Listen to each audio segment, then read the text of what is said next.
ও যে এতগুলা বউ আছে, এতগুলা অপকর্ম করছে, ইভেন কি দেখলাম একটা কাজের মেয়ে আর বাবার সেবা করতে গেছে, তাকে পর্যন্ত বাথরুমে নিয়ে আসে ছাড় দেয় নাই। ও মেয়েটা বলতেছে, সম্মেলনে মেয়েটা বলছে। আমার তো এখন একটা সন্দেহ হইতেছে যে হিরো আলম আমি এত সুন্দর দেখে মানে আমার নাক কামড়ায় খাইয়া ফেলতো।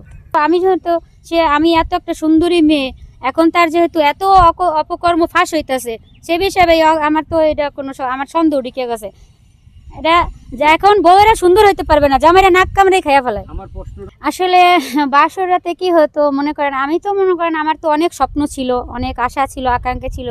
মানে মানুষ যেভাবে মানে আমি সিনেমায় দেখি বা ছবিতে দেখি ওই রকম আমার ওইরকম ইচ্ছা ছিল যে তাকে আমি একটা ফুলের তোড়া দিব, অনেক সাধনার পরে আমি পেয়েছি তোমার মন, এরকম একটা গান শোনাবো তাকে বাসরাইতে।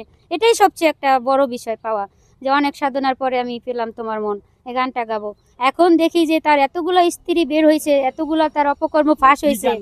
অনেক সাধনার পরে আমি পেলাম তোমার মন, পেলাম খুঁজে ভুবনে আমার আপনজন।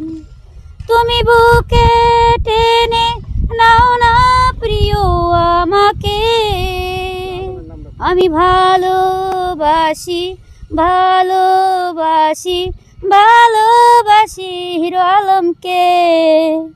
সে আমার, আমি জানি সে আমার গানটা শুনলি সে বাসরে অজ্ঞান হয়ে পড়ে থাকতো, এরপর দেখতো ভোর হয়ে গেছে, সকাল হয়ে গেছে।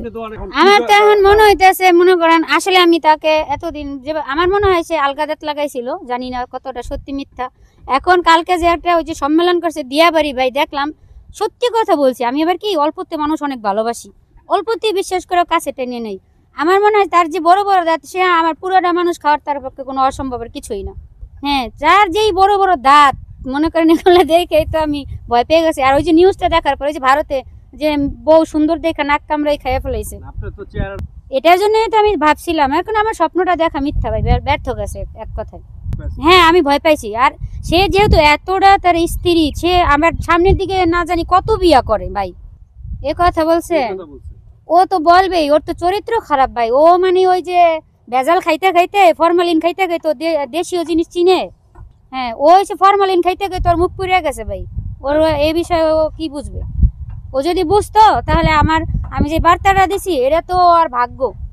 ও যে এতগুলা বউ আছে, এতগুলা অপকর্ম করছে, ইভেন কি দেখলাম একটা কাজের মেয়ে আর বাবার সেবা করতে গেছে, তাকে পর্যন্ত বাথরুমে নিয়ে আসে ছাড় দেয় নাই। ও মেয়েটা বলতেছে, সম্মেলনে মেয়েটা বলছে।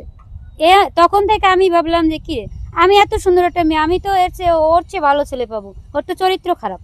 ভয় পাইছি, আমি সত্যি ভয় পাইছি, একদম সত্যি কথা বলছি।